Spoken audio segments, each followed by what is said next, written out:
Friends, good evening. Welcome everyone to this Gnostic Lab of Practical Application. Our topic tonight is psychoanalysis. And this is a core practice that we all must truly understand.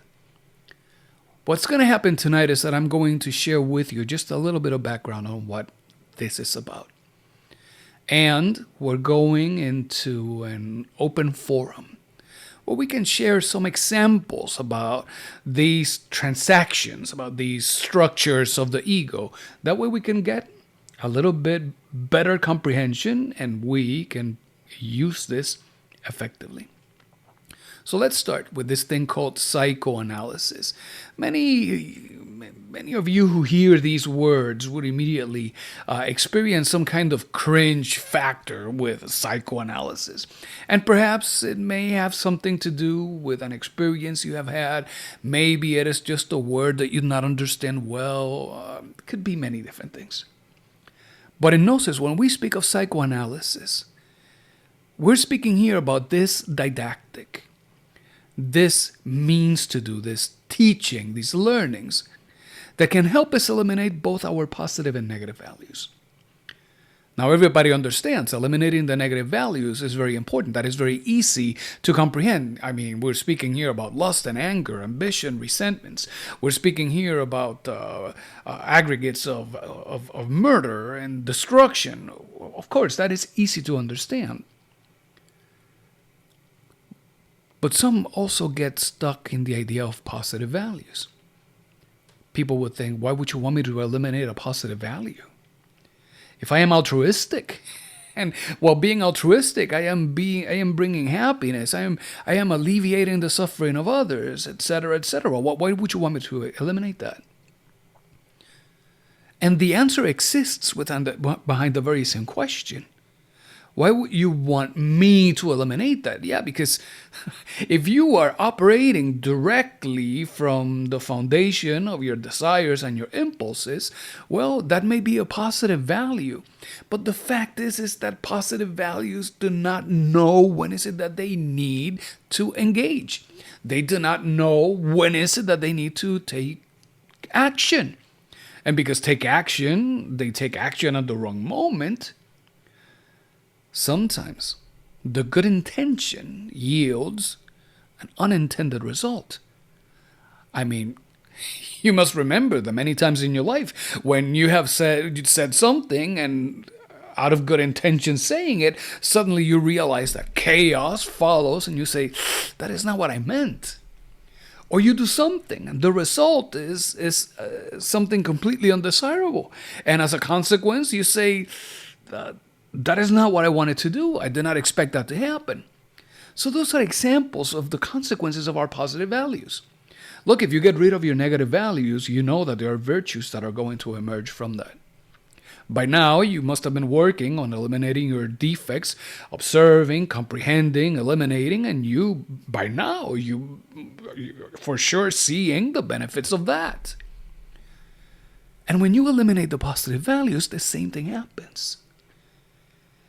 All of these apparent virtues are indeed replaced by virtues, faculties, powers, abilities, and they all belong to the innermost. And you must understand that if you get rid of all your positive values, you get rid of all of your negative values, and the only thing that is left is the consciousness, you are enabling the free-flowing action of the innermost through the consciousness as an instrument of the innermost, through your personality as a vehicle of interaction that now, rather than responding to the ego, is responding to the needs of the innermost. Wow! Then there is no way that you can exercise a virtue and make a mistake, because the innermost is not bound by the law of accidents. The innermost is bound always by superior ethics, superior action. So this is psychoanalysis. This is the teaching, the learning, the didactic, the wisdom that is necessary for us to eliminate our positive and negative values. But if you have been working on eliminating the defects, those psychological aggregates, you must have realized already That the moment that you say, I'm going to work on eliminating this or focusing on eliminating that, there have been plenty of roadblocks to deal with. I mean, the roadblocks at times are so many and so intense that we have heard students say, my life used to be happier before I got here. My life used to be so much manageable before I knew about gnosis. And the problem is not gnosis. The problem is that the ego will rebel against anything and everything that threatens its existence. Because there is a component of the ego that is deeply ingrained within the instinctive cylinder of the human machine. So this opposition that sometimes shows up in the way of laziness. You want to do something and then you start, just leaving it for later, and you start delaying things, and before you realize it's been 6 months and you haven't done anything yet. Well, that is counter-transference. But sometimes there are elements of anger that will come into play when it comes to counter-transference. Somebody will say some interesting word that triggers you, and before you realize, you are frustrated, angry, grinding your teeth, white knuckles, etc. And that happens a few times here and there. People start going away because they just don't want to deal with that from you. And boom, counter-transference 1. So counter-transference is a very interesting influence. This counter-transference is an opposition.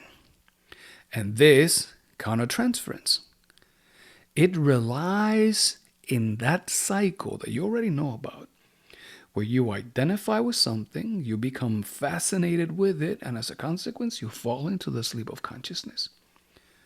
So whether it is identification with something that has to do with laziness, that works perfect in counter-transference. Identification, something that has to do with ambition.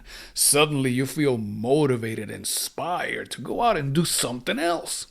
I was going to go meditate, but right now I just feel this urge to bake a cake. What? Yes, get in the kitchen, you start working on that. Identified with that impulse, that ambition, combined with gluttony, with pride, with so many other things, boom, fascinated deep into the sleep of consciousness. So the key takeaway here is that any moment that you embark yourself, that you decide that you're going to focus on eliminating a psychological aggregate, whether positive or negative, the force of counter-transference will intervene. And counter-transference will always work by bringing you a bait, a nice temptation, shiny enough, enticing enough, that you will focus your attention to it. And if you identify with it, you fascinate, you fall into the sleep of consciousness. It is written, every time you try to work on the elimination of the ego, boom, counter-transference. And it will appear in many different ways. So what is our job? Our job is to empower the awakened consciousness that exists within us, so that that consciousness, though a small fraction, empowered, can help us navigate through that fallacy of the ego. And for us to be able to do this, in his writings on the book, The Revolution of the Dialectic, Samael gives us a key. This is in the chapter titled Psychoanalysis, and it is complemented with a chapter titled The Knife of the Consciousness, meaning the knife that is the consciousness, from the book The Great Rebellion. Samael gives us the direction to focus on 2 specific things. Thing number 1 is the structure of the defect that you are going to eliminate. And second, the transactions of that defect. We need to look at the structure because we need to understand how that defect is made. We need to understand what makes up that defect. We need to understand from where is that defect coming from? What invites it to react? We have to understand how is it that that defect operates. And as we understand that, we also have to understand what are the transactions of that defect. Imagine that these defects are super clever, and even though they argue with each other and they create resistance to one another, the fact is that the one defect, as you observe your own behavioral thinking and emotional patterns, one defect will invite another to assume ownership of the human machine. And you will see patterns that become very predictable. You can go from hungry to angry. You know this. You have experienced this many times. Same way, you can go from happy to offended to frustrated to depressed. Perhaps you have experienced this many times.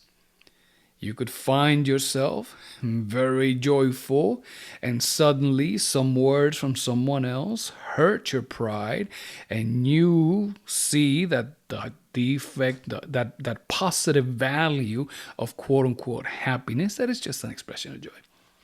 It fades away and it allows the arrival of something that could feel as a depression or a numbness or etc.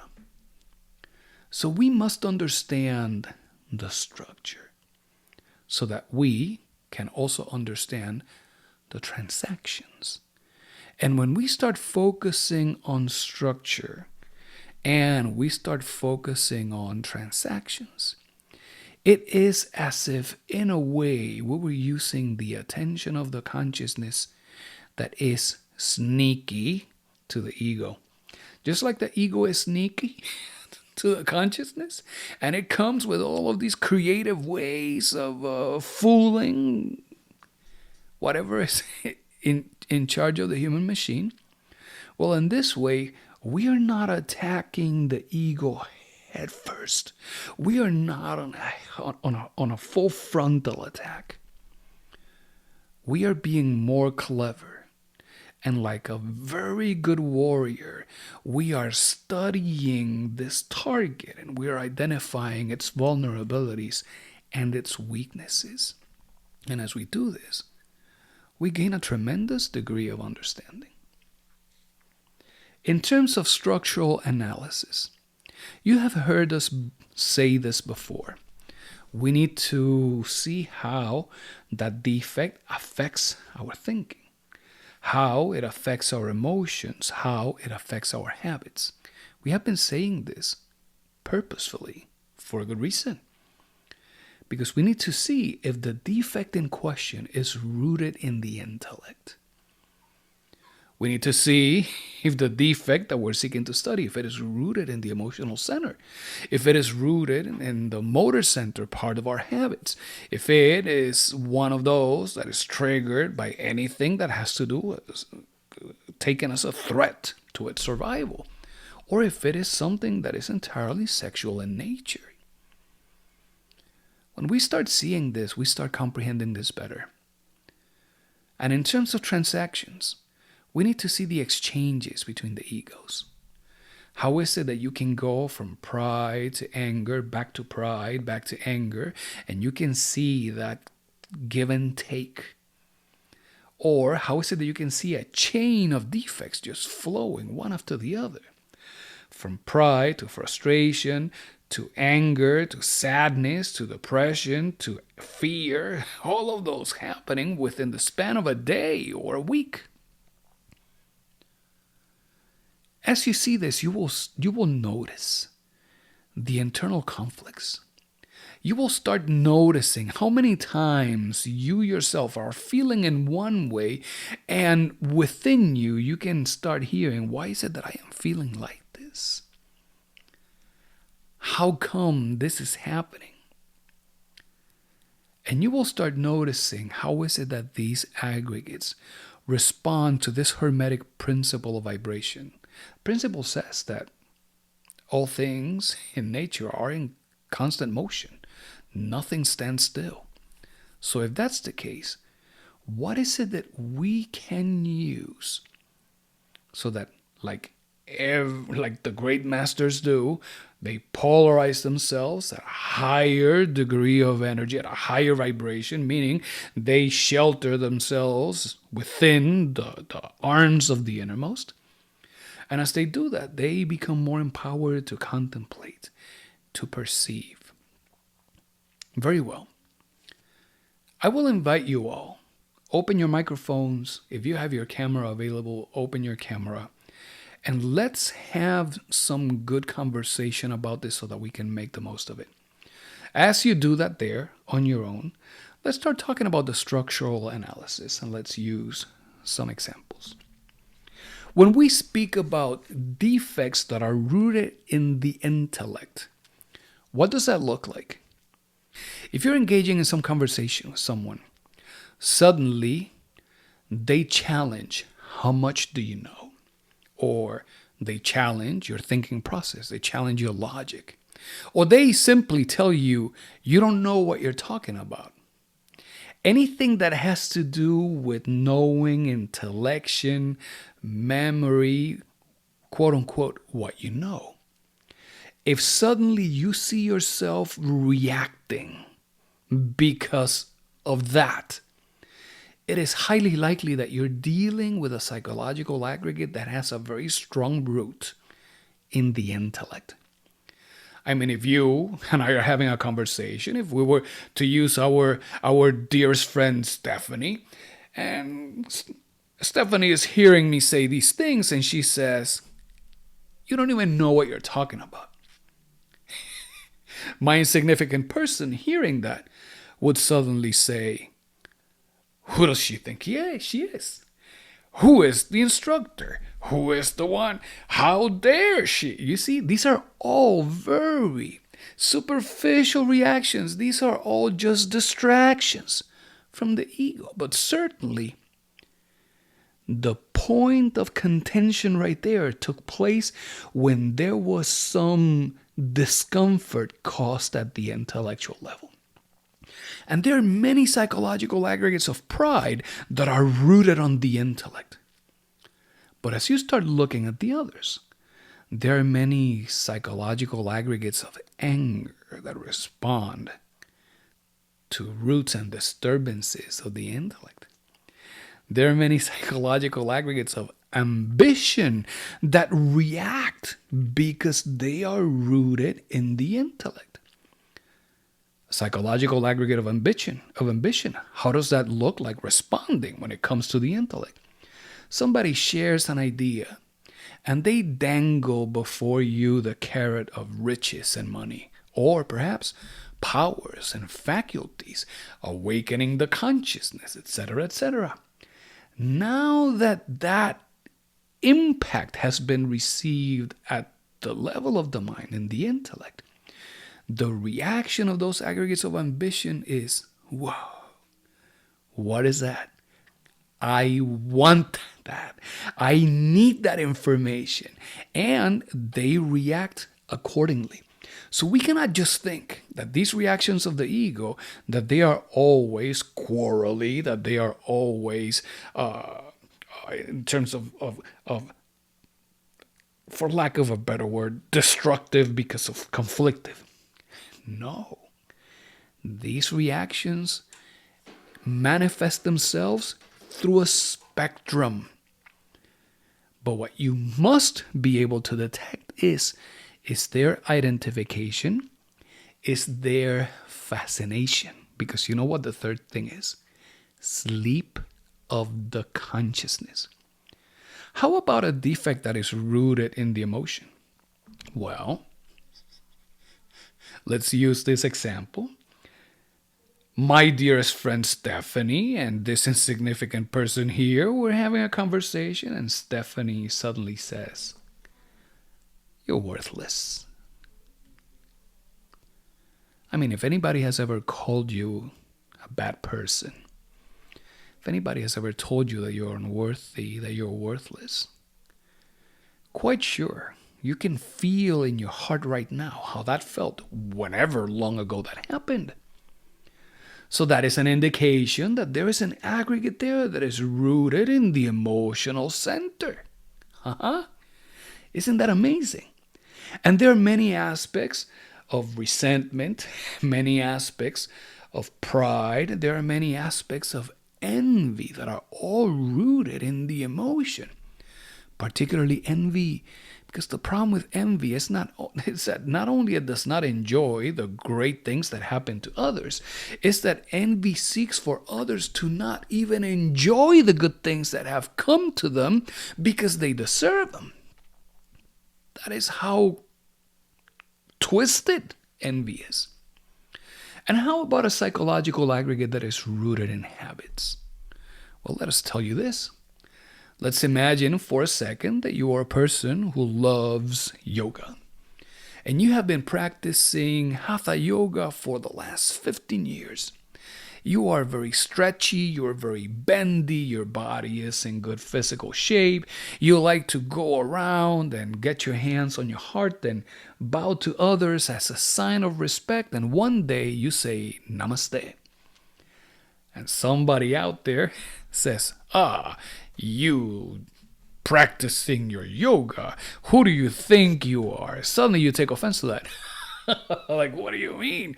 What am I doing wrong? Well, now we're talking about something that is associated to the motor center. And suddenly someone criticizes that and challenges not only what you know, what you have learned, but also what you have experienced. And there are many different phases of the ego that are rooted in our motor center and our habits. There are many psychological aggregates of exercise, but also many aggregates of ambition, also many aggregates that are intimately related with sexuality and desire. And the moment someone does something that tries to interfere, intervene, hinder anything that you're doing as part of your habits, you find yourself reacting. Remember the key, we're looking for identification and fascination, because you know what happens next. That right there is giving you an indication that that aggregate is deeply rooted within the motor center. In terms of survival, if we speak of the instinctive center, how does that look like? Well, imagine yourself that you are offering the best of yourself. See yourself in the work environment. Those of you who work in a corporate environment, working with other managers and engineers and vice presidents and all those important people. Suddenly, you are offering an idea. And as you are offering an idea for that, somebody says, "That's never going to work." Yeah, this feels like it could be something associated to the intellect. Perhaps it is an aggregate rooted in the intellect of the other person that didn't get it. But now, if you are offering a solution, something that can help you and your group navigate out from a dire circumstance, resolve a conflicting problem, well, now somebody is putting into question your ability to help your group survive. The moment that happened, you feel that sting. Again, you identify with that. You fascinate. So now you can see how is it that many psychological aggregates, particularly many positive values, would react to this.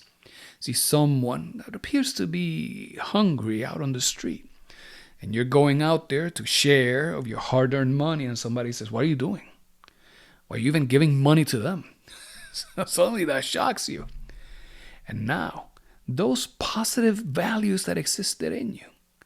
As they are challenged, implying that they're not going to do the right thing. Ooh, this is a tactic of survival. I was going to help that person do better, and now you're telling me this doesn't work, etc. I'm doing the wrong thing. Boom. That should tell you right then and there, survival. And the last one is the defect rooted in the sexual center. And you may know many of your defects that are rooted in that. I mean, if you're looking at yourself in the mirror and you know that you're not leaving in the morning until the mirror tells you back that you look desirable enough, that right there, that vanity is rooted in your sexual center. If you are at work or among friends and you want them to look at you as an object of desire, you want them to compliment your clothes, your hair, your makeup, the shoes you're wearing, perhaps the cologne that you may be wearing, if you shaved or if you're allowing the stubs grow, simple, silly things like that. Those are all rooted in sexuality. So we share with you these examples because now it becomes perhaps a little easier for you to see from where is that defect coming from. And second, to realize that we must always be watching for that dangling carrot, for that temptation inviting you to identify with the circumstance. If we can break the connection of identifying with the circumstance, at that moment you have stolen the fire from that internal source of temptation. As they say in the ancient texts of alchemy, you have stolen the fire from your internal Lucifer. That's what we need to do. We need to steal that fire so that we can make it available as energy, strength, power for our spiritual practice. This is how you start understanding the structure of the defect. But we're just speaking about the cylinders. Now we have identified from where did this defect come from. How can we understand something better from the defect? Well, we're going to offer you this. Realize that you as a human form, you experience sensations. You nourish yourself with certain things. And depending on how you nourish yourself, your body will reflect sensations that are either of satisfaction or of rejection. We want you to use that very same knowledge in the thinking from that great thinker, Immanuel Kant. You remember, Immanuel Kant is the one who said, the exterior is a reflection of the interior. So let's use those things that we perceive in our physical body here as we look at ourselves in the mirror so that we can understand what is happening inside of us. In terms of nourishment, we know that we feed the physical body with foodstuff. We're not here to speak about foodstuff and calories. We know that we feed our physical body with our breathing because there is prana, and prana is the breath of life. And we feed ourselves with impressions. When we are dealing with psychological aggregates, whether they are rooted in the intellect, in the emotion, motor, sexual, and instinctive center, we must make an effort to understand how that aggregate nourishes itself. In many instances, you will see that the moment that you get around some people, you start feeling certain ways. Samael speaks about that and he refers to it as mechanical antipathy. You see someone and suddenly you just roll your eyes and you say, oh, there they are. But Samael also says that we judge others because we don't know ourselves. that the thing that we are judging in that one other person is a reflection of an aggregate that we have failed to observe within our own selves.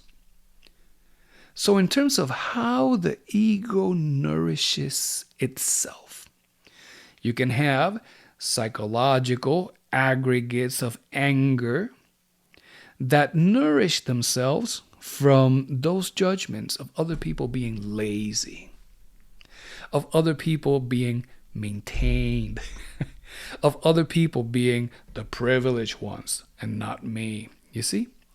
All of those judgments that we issue to others, we have to see from where those judgments are coming from. And they could very well be rooted from an aggregate that exists in the intellect, from an aggregate that is rooted in the emotion. So how do these defects nourish themselves? Well, with impressions. And specific aggregates will crave impressions of certain type. And perhaps I am being too redundant. But you know this, because if we can explain it as simple as we can, psychological aggregates of sexuality, of lust, well, they crave for specific impressions, particularly all those that are associated with a sense of touch. And if there's no touch, all of those that can be satisfied with a sense of sight. And if there's nothing to see, anything that can be satisfied with a sense of hearing. Because that is what lust does. So the same thing happens with our psychological aggregates. They will crave impressions. And as you are observant of your day, if you notice that you're getting throwing your hissy fit because this happened at work, or that person said that, or somebody honked the horn too loud or too long, well, what are those impressions, those many impressions that we have been receiving during the day? How does that compare to our emotional state? That will give you a lot of information to work with. And because we said breathing and prana, you have heard us share this wisdom from Samael that we must conserve our sexual creative energy. You have read Samael write many times in his works that we must bring that energy in and up. And whenever we have come together in these Thursdays to do our practices and we have been singing mantras, we take deep breaths, we retain it for a little bit, and then we use the power of the word to sing words of power that are harmonious.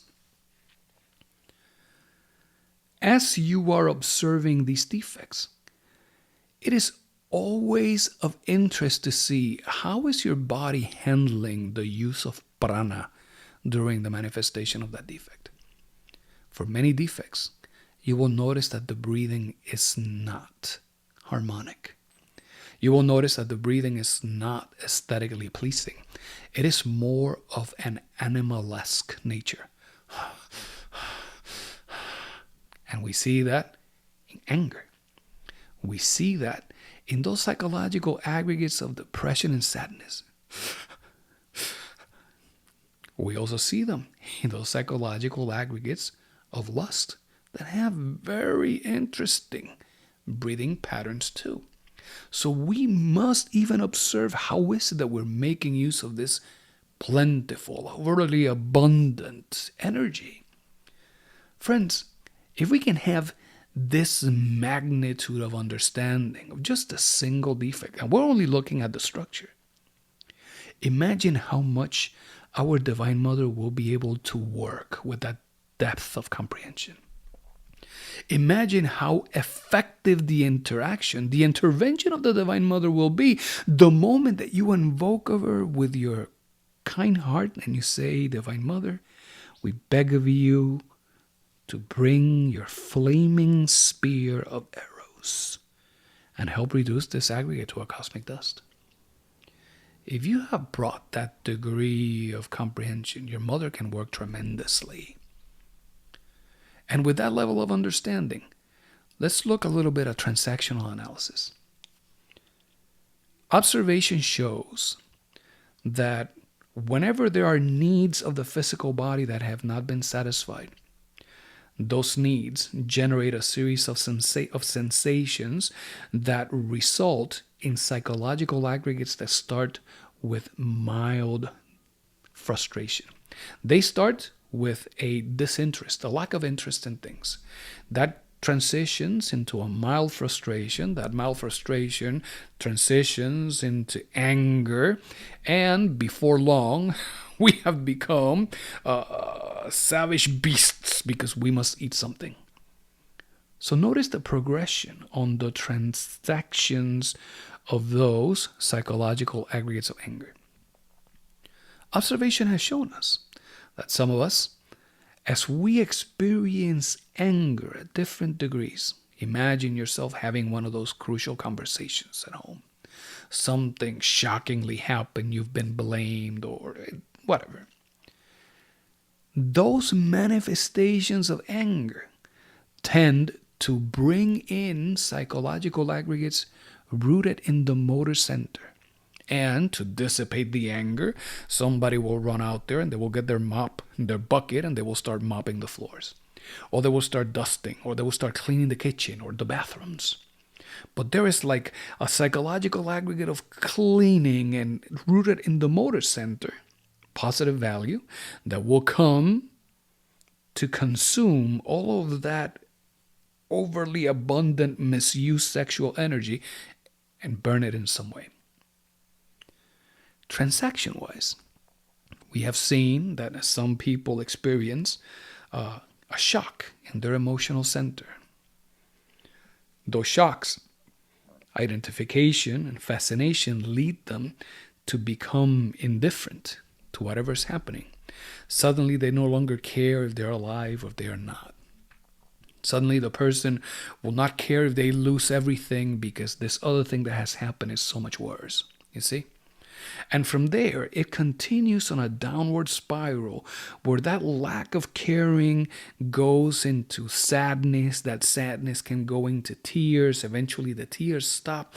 There is a sensation of numbness. There is like a period of depression. There are even emotions that manifest at the level of death.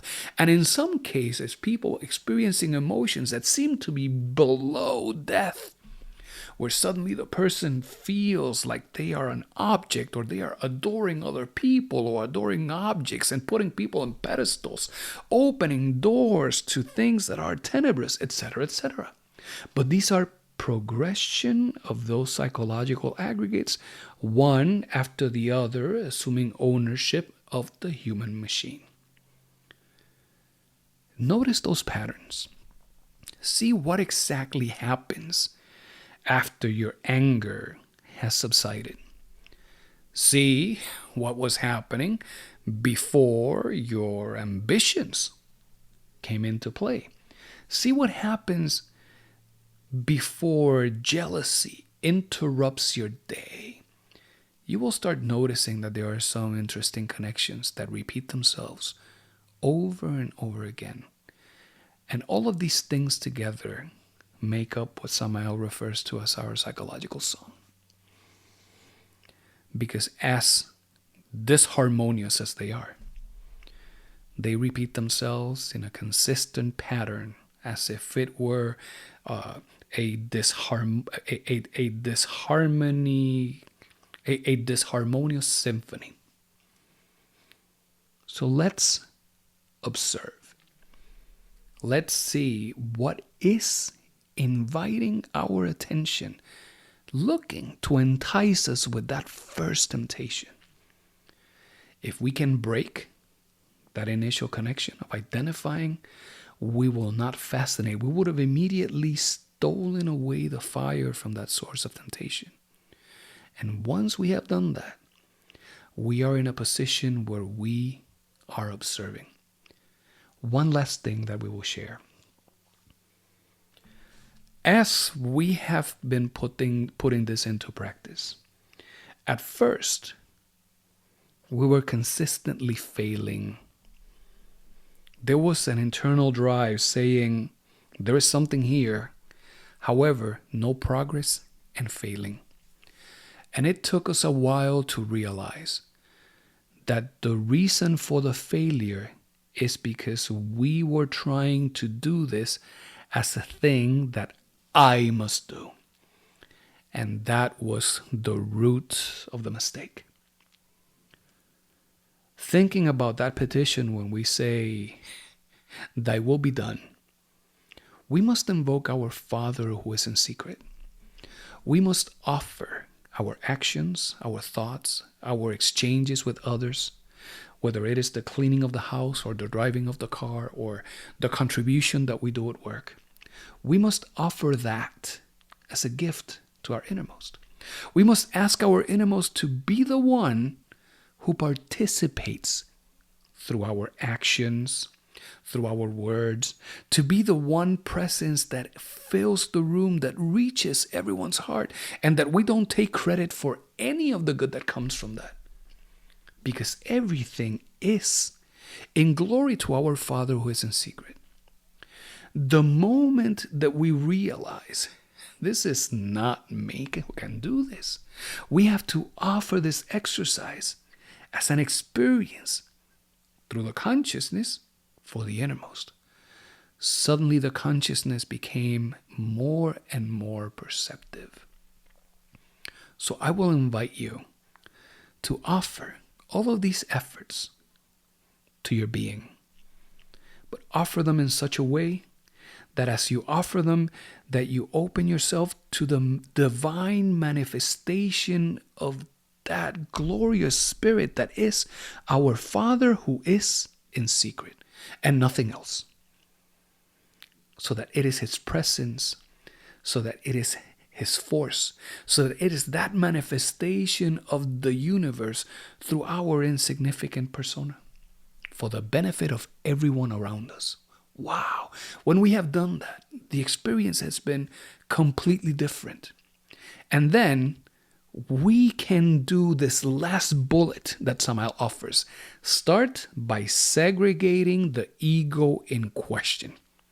Because when the thinking was, it is me doing it, then we were incorrectly creating a distance between me, I'm good, the ego, bad.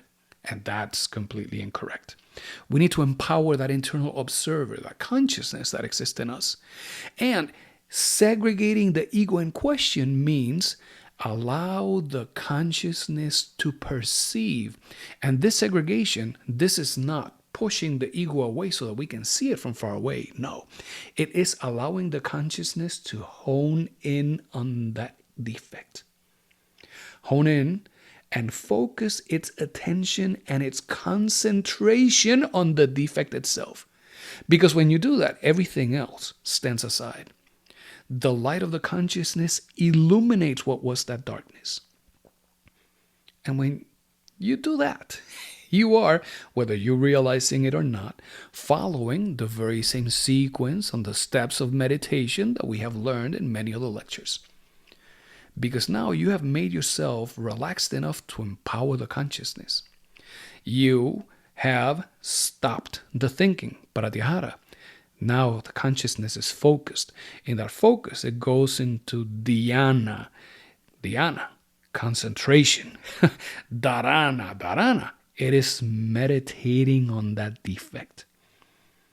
And that meditation is the way in which the consciousness gains information without relying on the thinking process of the mind. And the moment that you have that comprehension, you will feel an internal joy, something that is unexplainable.